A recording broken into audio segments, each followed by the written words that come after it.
A widening energy shock tied to tensions in the Middle East is now rippling across the global economy, triggering government restrictions, travel disruptions, and noticeable changes to daily life far beyond the region. Countries are already moving to conserve fuel and electricity. Egypt has ordered earlier business closures, dimmed street lights, and shifted some government workers to remote schedules. Ethiopia is also reducing operations, placing non-essential state employees on leave to cut transportation-related fuel use. In Southeast Asia, the response is escalating. The Philippines has declared a national emergency, rolling out driver subsidies, cutting ferry routes, and moving some civil servants to a 4-day week. Sri Lanka has introduced weekly school closures and fuel rationing. Australia is trying to offset the impact by making public transit free in parts of the country, while Thailand is urging residents to limit air conditioning and work remotely where possible. Myanmar has imposed stricter controls, restricting private vehicles to alternating days and tracking fuel purchases digitally. Slovenia and South Sudan have implemented fuel and power rationing, and China is reportedly holding back fuel exports to protect domestic supply. Airlines are also under pressure. Jet fuel prices have more than doubled, forcing carriers to cut routes, raise fees, and reduce capacity. Vietnam Airlines and AirAsia have already scaled back service, while Scandinavian Airlines plans major cancellations. In the U.S., Delta, United, and JetBlue have increased checked bag fees. The broader picture is clear. A distant conflict is now reshaping daily life as governments and industries scramble to manage rising energy costs and tightening supply.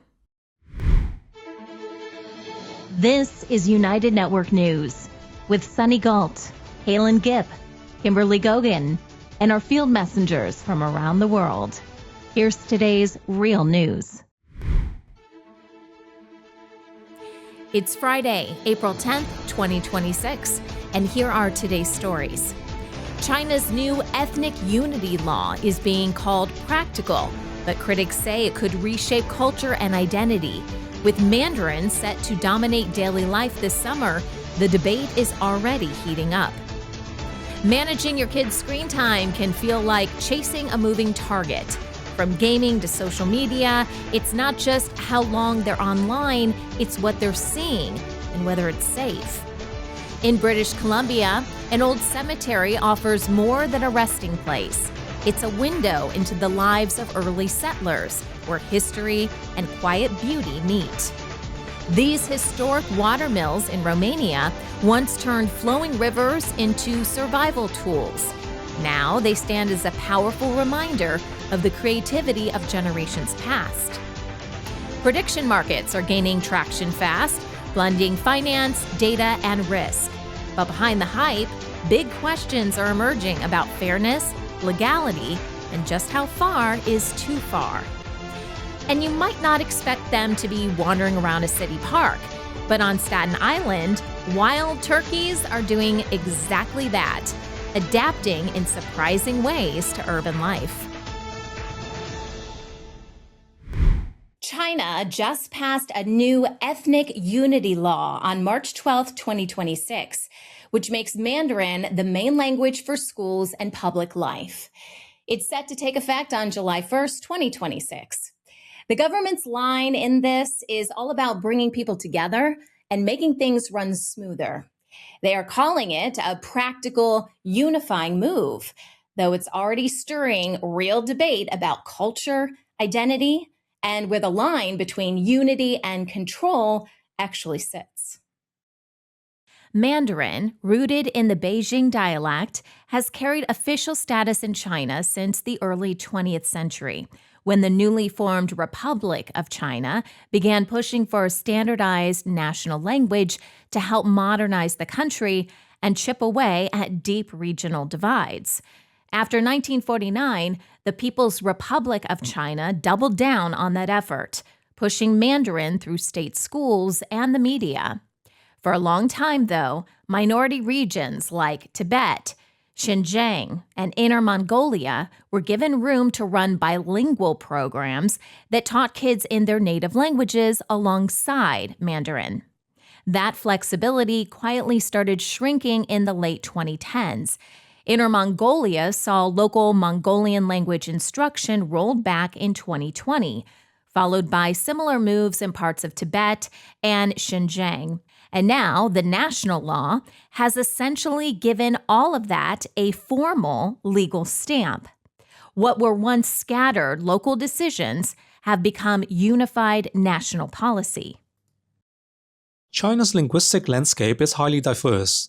Western media often present the picture that there is a single majority who all speak one language, Chinese. In reality, the situation is far more complex.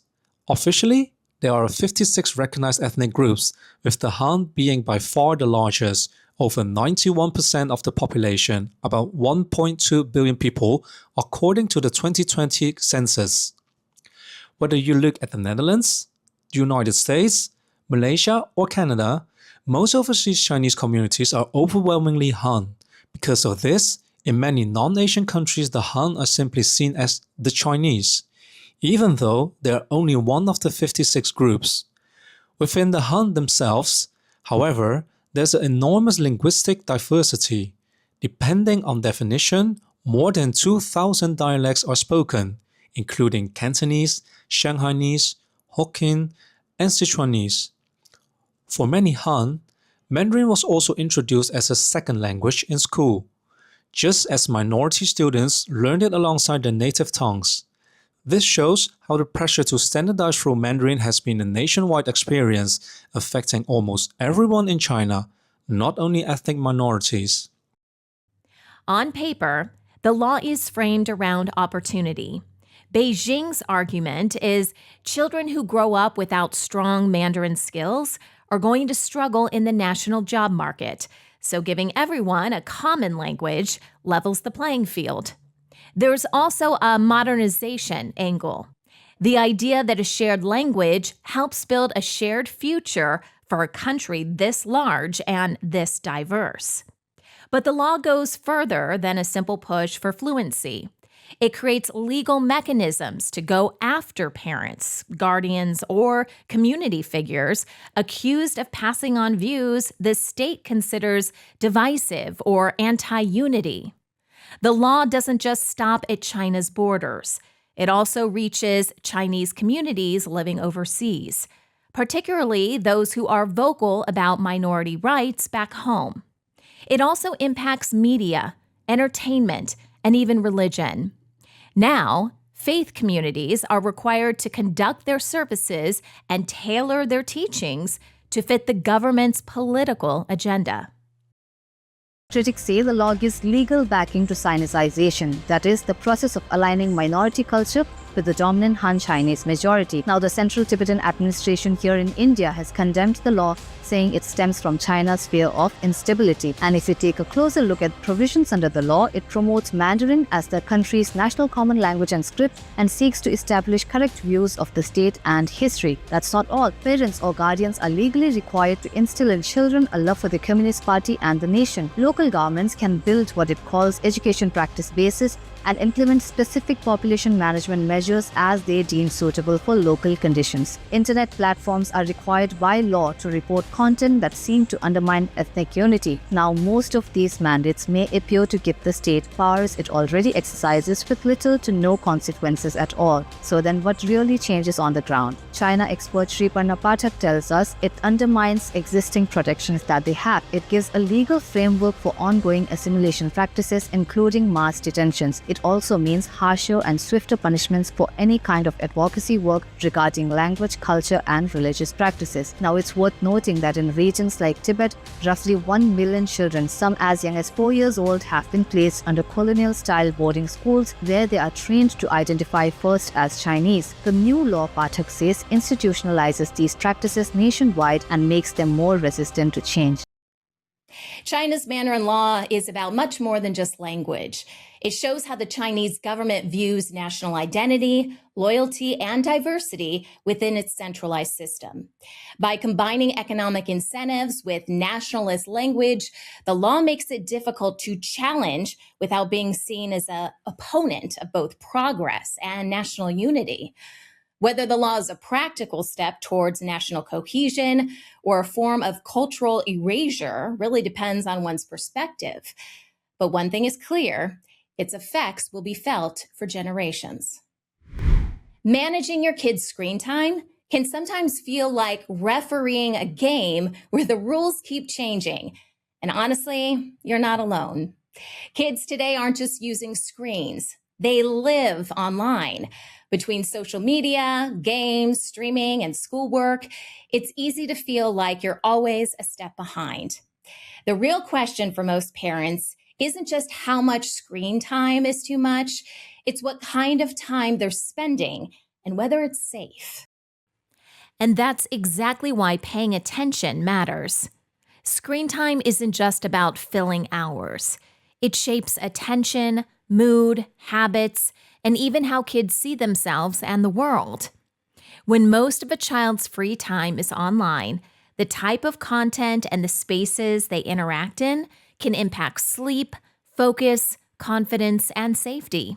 Without a clear approach, it's easy to get stuck in endless battles or set rules that don't really solve anything. That's where the digital diet pyramid comes in. Think of it like a roadmap for healthy online habits. Just as a food pyramid shows which foods to enjoy every day and which to limit, the digital version organizes online activities by how beneficial or risky they are. The base includes positive everyday activities like schoolwork, creative apps, or reading that should make up most of screen time. The middle layers cover entertainment, like games or social media, which are fine in moderation. And at the top are high-risk or passive activities, like endless scrolling or unsafe sites that should be limited. What a child consumes online and at what age can make all the difference in the world. The American Academy of Pediatrics updated screen time guidelines for kids. And basically, they used to ask how much screen time kids were getting. Now they're asking what, why, and what is it replacing? So they compare it to dessert, which is, it does not replace a meal. It's a nice to have. You don't have dessert every night, but it's something that you can sprinkle in after one meal, right? We all know the spot that dessert plays in our life. Yeah. So toddlers 18 to 24 months, they said it should still be very limited. If used, it should be high quality programming. And this is the part, co-viewed with parents. So they're starting to talk about not just plopping your kid in front of a screen and walking off, but can the parents be part of it? Yeah. Can we watch the wheels on the bus and can we do the motions together? Ages 6 up, there's no strict universal number, but parents should set consistent limits so it doesn't interfere with sleep, physical activity, schoolwork, playtime. That's where it becomes a dessert, right? So it's not instead of physical activity. You don't watch a screen instead of going outside and playing. It's not instead of schoolwork, and it's definitely not instead of family time. It's a Saturday morning slot. In today's digital world, keeping kids safe online isn't just important, it's essential. The most powerful tool parents have isn't a filter or an app. It's a conversation. Talking with your children about the websites, games, and apps they enjoy gives you insight into how they're spending their time and what influences are shaping them. More than just asking questions, it's about really listening without judgment or interruption, so kids feel heard and understood. When children feel comfortable sharing, they're far more likely to speak up if something makes them uncomfortable, whether it's a mean comment, inappropriate content, or strangers trying to connect. These conversations also give parents a chance to guide kids in making smart decisions online, reinforce healthy boundaries, and help them recognize risky situations before they escalate. Over time, regular, open dialogue builds trust, awareness, and confidence, helping kids steer clear of inappropriate sites and other online dangers. This is a PSA for all parents of young children out there. And no, I will admit right away, I am not a parent, but I'm an elementary school counselor and I work with 3rd through 5th grade kids every single day. If you're going to allow your young child to have a phone, Xbox, computer, tablet, Kindle, whatever it may be, social media, if you're going to allow them to have that, and I'm not saying they can't, but if you're going to allow them to have that at a young age, you have to be monitoring what they are doing. What they're doing, what they're watching, who they're talking to, what they're browsing, what they're searching, all of that. You have to be monitoring what they are doing. There's no filters, it seems like. There's no censoring anything online nowadays. Kids can get access to anything. I had a 3rd grader today tell me about a website that he has been going on and people that he has been talking to on this website. And I'm not even going to say the website because it does not matter. It's not the point of this video, but it's a website that no 3rd grader's eyes should ever see, should ever even know about. The fact that this 3rd grader even knows about this website is a red flag in and of itself.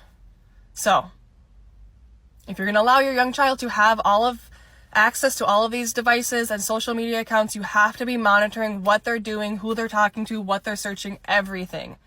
They should not be in their rooms at night with the door closed with their devices. Disaster waiting to happen. Remember, keeping kids safe online isn't about controlling every click or banning every app. It's about guidance, awareness, and connection.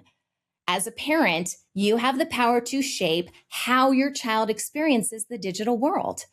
By staying curious, asking questions, modeling healthy habits, and having honest conversations, you can help your child build confidence, resilience, and good judgment online.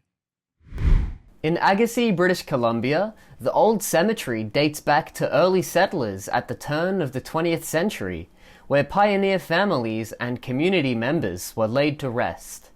UNN Field Messenger Annette explores its rich history and tranquil beauty. Hi, this is Field Messenger Annette, reporting from beautiful Agassiz, BC. And I'm about to enter a graveyard that's full of heritage and community. And it's also a resting spot of my father, so I come here often. And I just noticed a beautiful change from what used to be and what is now. I've probably come to this graveyard for, it's been many years.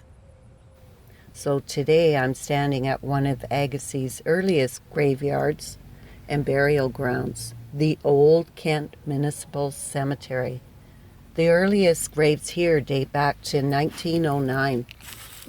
This cemetery sits high on a steep hillside, rarely visited, and it's quietly tucked into the forest. Just climbing it makes you wonder how families over 100 years ago carried their stone markers and fencing up their mountain here to place their loved ones. At the very top row rests Mary Caroline Agassiz, part of the legacy family connected to the name of Agassiz itself. Her resting place sits at the highest point, and in those early days, nothing about bringing materials up here would have been easy. Right now, thousands of snowdrops bloom naturally across the forest floor. They weave between the old stone markers and handmade wire fences, returning every spring, quietly honoring those who rest here. The hillside holds the early roots of the community. Now we travel just 4 miles away to Valley View Cemetery. Here at Valley View, the land opens up. It feels different, more accessible, more known, yet it carries the same purpose, remembrance. From the steep, hidden hillside of Kent to the broader view here at Valley View, these cemeteries together tell the story of Agassiz, of family, resilience, and legacy. History isn't just written in books, it's written right into the land.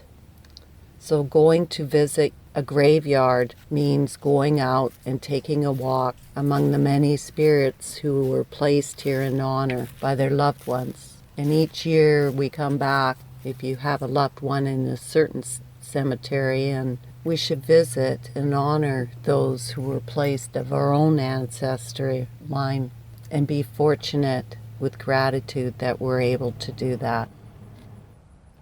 We may not always appreciate our lives, but we do appreciate others once they're gone. Restoration starts with those who are left grieving, those who care, those who love, and those who remember the past. For we are all a part of that. We are past, present, and we're gifted with the future. This is Field Messenger Annette and Rhea in Agassiz, British Columbia. Thank you for watching. Maintaining a women's healthy balance requires so much more in the 21st century than ever before. We care for our families, businesses, relationships, and so much more. Sometimes this leads to stress, long days, excess screen time, hormone imbalances and nutrient gaps, which can slowly drain your energy and throw your body out of balance. That's why New Earth Innovations created Women's Daily Multivitamin, a complete 8-in-1 daily formula to help you meet the demands of a busy lifestyle. Our complete formula not only meets a woman's daily needs of vitamins and minerals, we also added probiotics for digestive health, our eye support formula to improve eye health often affected by too much screen time, bio-enhanced vitamin C and probiotics to support your immune and digestive systems, bioactive vitamin K2 and vitamin D3 to support bone density and cardiovascular health, and our longevity blend, featuring NAC, CoQ10, alpha-lipoic acid plus turmeric to support metabolic health, cardiovascular health, detoxification, and healthy aging. And we didn't stop there.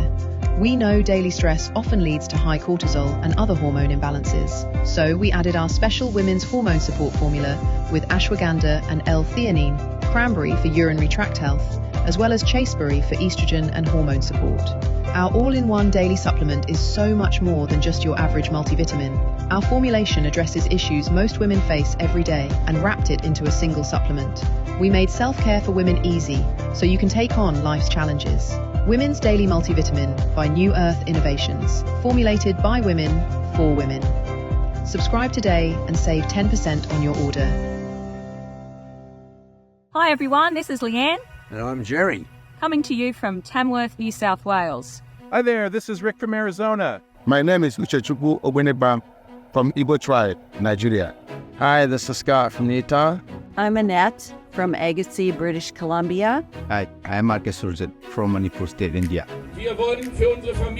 Real people reporting real stories from all around the world. That's what United Network News is all about. Can you clap? We had a huge flood, which some call the flood of the century. No fake news here. Our field messengers share personal experiences of what's really happening in their community. We got some nice fish right here. At UNN, you are the news. My family and I had a very good time. Take the next step. Become a UNN field messenger and share the real news with the world. In the northwest province of South Africa, I am United Network News. I am United Network News. I am United Network News. I am United Network News, and if it's going to be, it's up to me. It's going to be, it's up to me. If it is going to be, it's up to me. If it's going to be, it's up to me. If it's going to be, it's up to us. Field Messages, United Network News. See you next time. Historical watermills in a charming Romanian village show the inventiveness of past generations, turning rivers and streams into practical tools. UNN Field Messenger Monica shares the stories and legacy behind these unique structures. Hello, this is Field Messenger Monica reporting from Romania for United Network News. More than 100 years ago, there were over 50 watermills on the Ruderia River in the village of Eftimie Murgu, Karaș-Severin County.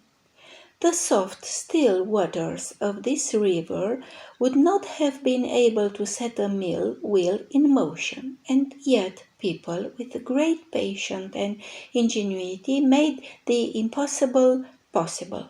Generation after generation they chipped away at the hard rock, carving tunnels and channels in the stone to direct the water, building dams out of tree trunks, and creating small reservoirs, and finally build mills with a horizontal wheel set in motion by the free fall of the water.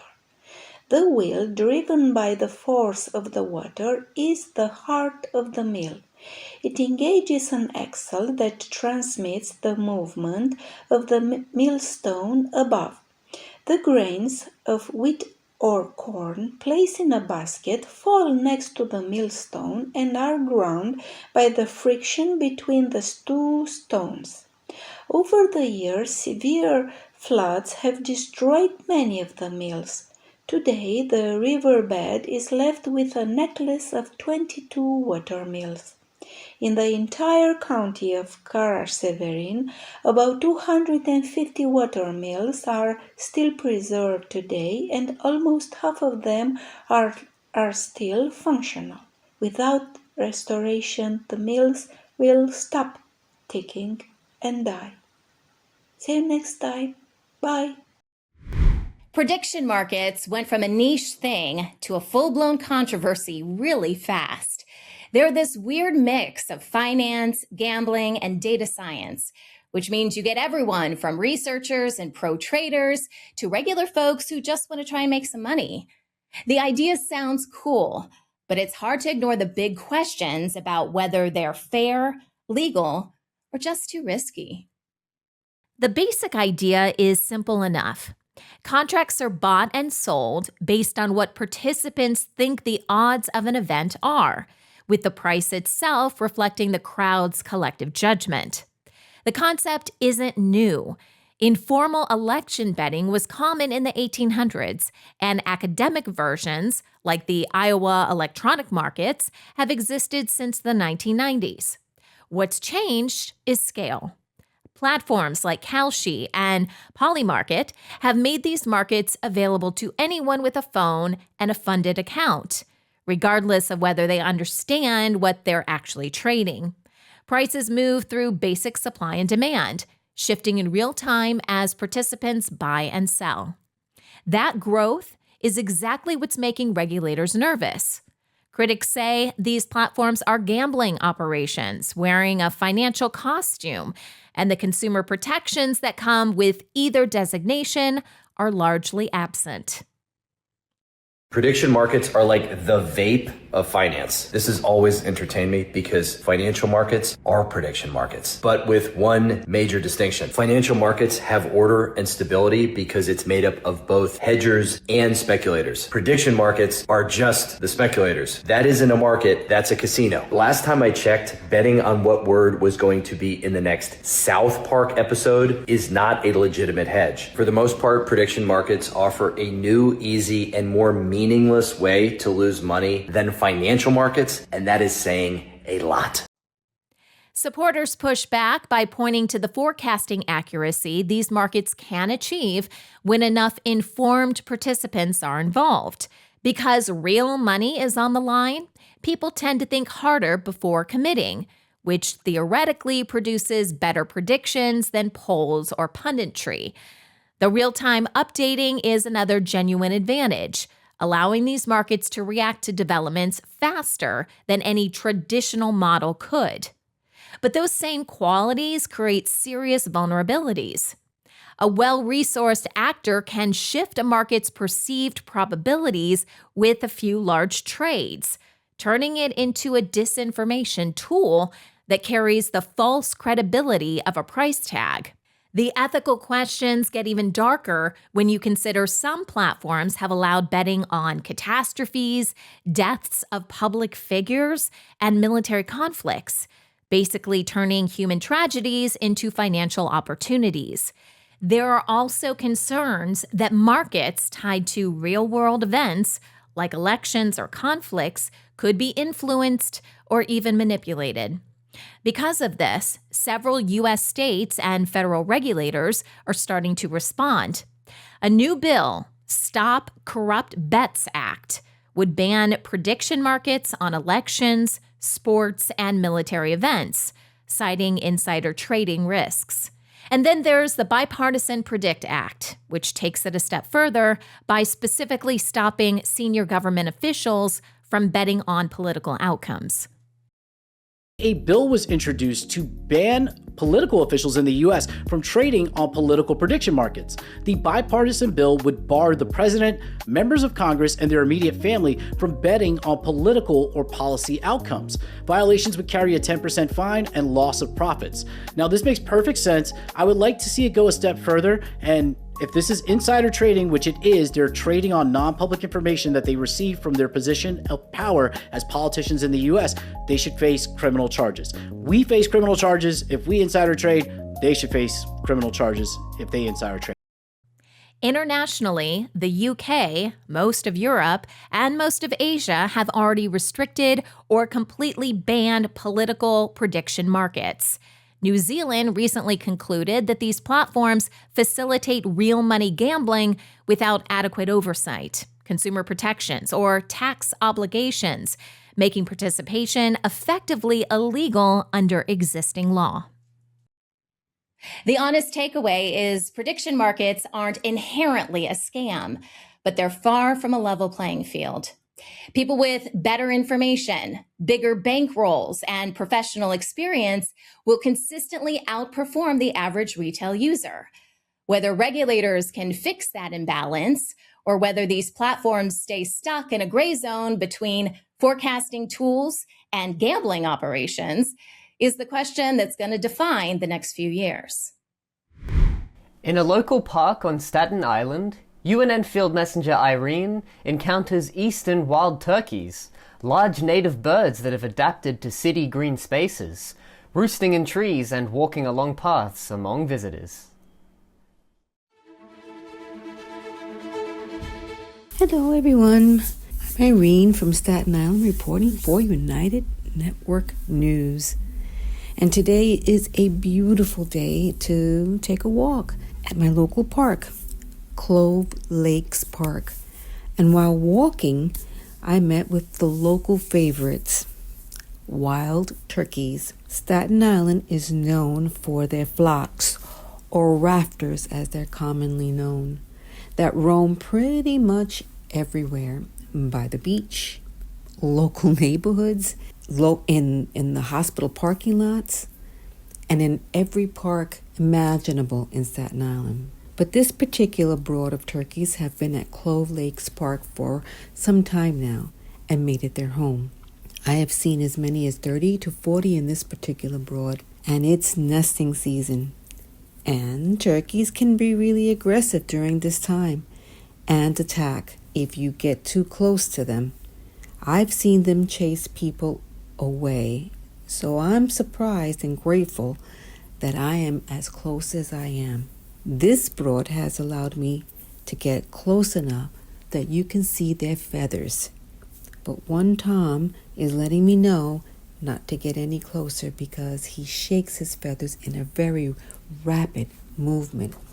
Once they knew that I was in their nesting area, all of the turkeys returned from wherever they were roaming to make sure that their flock was safe.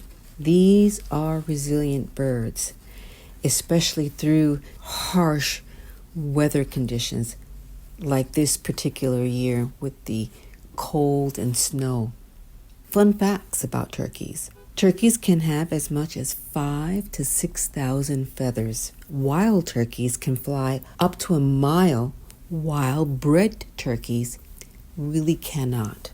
And wild turkeys can run as much as 12 miles per hour, faster than some humans. So it's nice to watch them enjoy the warmer weather as I am. So thank you for watching and have a great day. Now it's your turn. Join our weekly meetings and become a field messenger. More information is available at our website, unitednetwork.earth. We're UNN, and we're taking back the news.